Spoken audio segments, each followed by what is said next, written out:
My name is Pat Pastorelli, and I am a second-year med student at UNMC, and I am currently serving as the president of JuSTIce. Hi, my name is Teresa Tanazzi, and I'm the College of Public Health student representative for the JuSTIce program. Hi, my name is Christy, and I'm a member of the JuSTIce board. I'm the Creighton side of things. My name is Carolyn Foxstall. I'm a second-year medical student. I'm the UNMC Vice President of JuSTIce. JuSTIce is an organization that began several years ago because the rates of chlamydia and gonorrhea here in Douglas County are really high, and so we looked for a way to address this problem in our community. Okay, JuSTIce is a student-led organization. We go into the jail, Educate, screen, and treat for STDs in a unique population. A younger inmate came up to get tested, and right away, just the fact that he was pretty young set him apart, pretty thin, and I asked him just some of the survey questions, and one of the questions we added to the survey this year is, what is your highest education level completed? And he said, well, I'm still in high school. And that just kind of struck me, because usually we get people that are already supposed to have finished high school, or they just didn't go, or maybe they finished high school and didn't go to college. So just somebody who is a young teenager who's supposed to be in school right now just kind of struck me for a moment. And so I asked him, I said, well, like, what do you do with your coursework now? Like, what happens to your study track? And he didn't know. And nobody had told him, and you know, for right now he's in jail, and he has no, like, he's not thinking about that right now. And that to me just kind of, it pointed out just how different my background is from his, that I still, at the age of 25, am on a school schedule, and I've been going to school since I was like 4 or 5. And to talk to somebody that had no role in his life was, it was shocking and refreshing in a way, but it was definitely kind of got at the root of the problem that our organization is designed to kind of get at. You know, he's like displaced from what should be his life. I would like to talk about a woman I met at the jail, and she came and asked if she could speak with me individually. She was a frail woman, really skinny. She had unkempt hair. You could tell that she had been through a hard life, and a lot might have gone on to make her end up in the jail. And so we went in the corner, and she asked me what to do, because her husband had just gotten a diagnosis for hepatitis C. She didn't know what it was. She was shaking to the point where I wanted to get her some orange juice, and she had no idea what to do. So I could tell that she had bruises up and down her arms, and so she was probably dealing with an addiction. And I tried to explain to her that hepatitis C is a disease that people get from coming in contact with dirty needles, and so anything that didn't imply her obvious drug use. But she got the point right away. She understood, and we then talked about clinics that she could go to get tested and what the treatment process was. And she just immediately, it was like a 180. She could tell that she was going to be okay, and that's all that she wanted.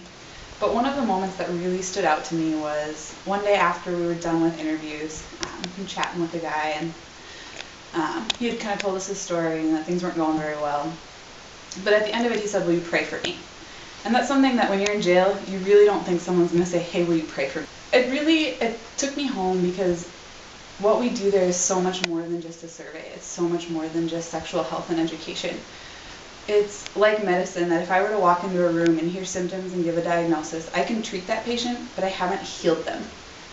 What I've learned at the jail is that you need to have a relationship first, and when you have that relationship and that compassion, you can get to know someone's story, and it's through that that you're going to be able to heal them. So. And one person in particular stood out to me right when we walked in because he looked just like one of my friends, and it was like seeing my friend in an orange jail jumpsuit. It was just surprising how much they looked alike.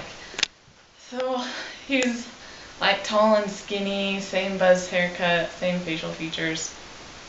And this inmate that looked just like my friend Jesse, he came up and talked to me to do his sexual history, and he stuck out to me again because he was just really polite, like yes ma'am, no ma'am. Towards the end of our time in the housing unit, he approached me.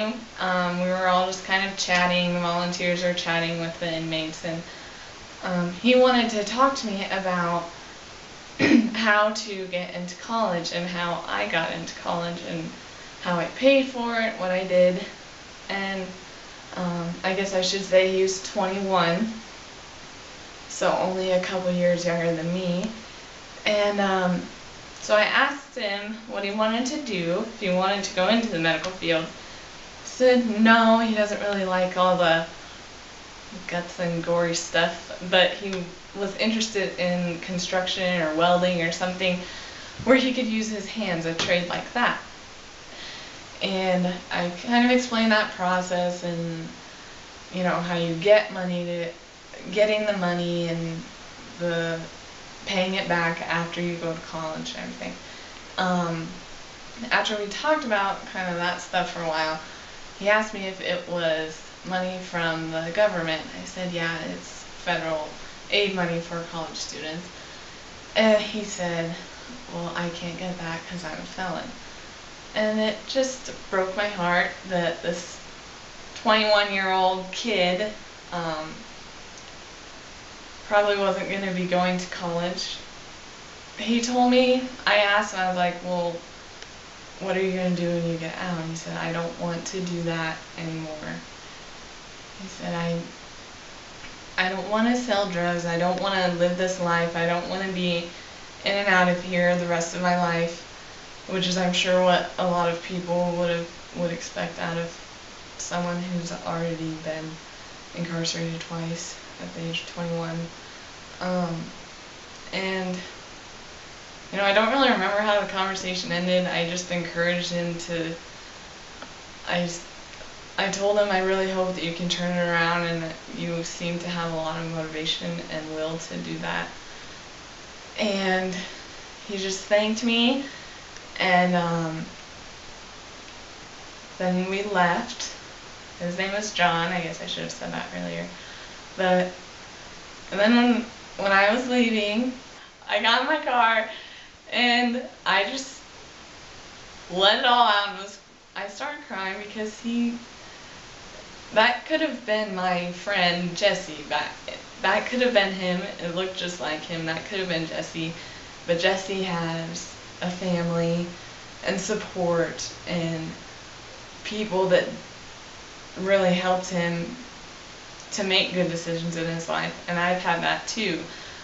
It's also heartbreaking to me that being so young, I mean, he's a 21-year-old kid, 21-year-old guy, and he's never going to be able to go to college. What I want people to learn from my story is that our program, JuSTIce, isn't about, I mean, it is about reducing the STD epidemic in Omaha, but it's more about connecting with people and learning about people and learning to appreciate everybody's unique story and not judge a book by its cover. In general, I think the role of JuSTIce, kind of like Carolyn said, the whole organization started to address the high rate of the STDs in Omaha and Douglas County, but I think the people who get involved more than a couple of times a semester grow to realize that, yeah, it's about that, but it's about much more, and especially for medical students, it's the real world side of your education, where you can go and memorize all like the symptoms of heart failure, but in the end, that's not medicine that's brought to life. Going down to the jail and like talking to somebody about their life, that is. And that's what I'd say, kind of what I would hope people get out of this video and what they get out of JuSTIce is you can wait until you're graduated from med school or finished with your residency to start practicing medicine, or you can get involved with something in the Service Learning Academy and start practicing medicine now.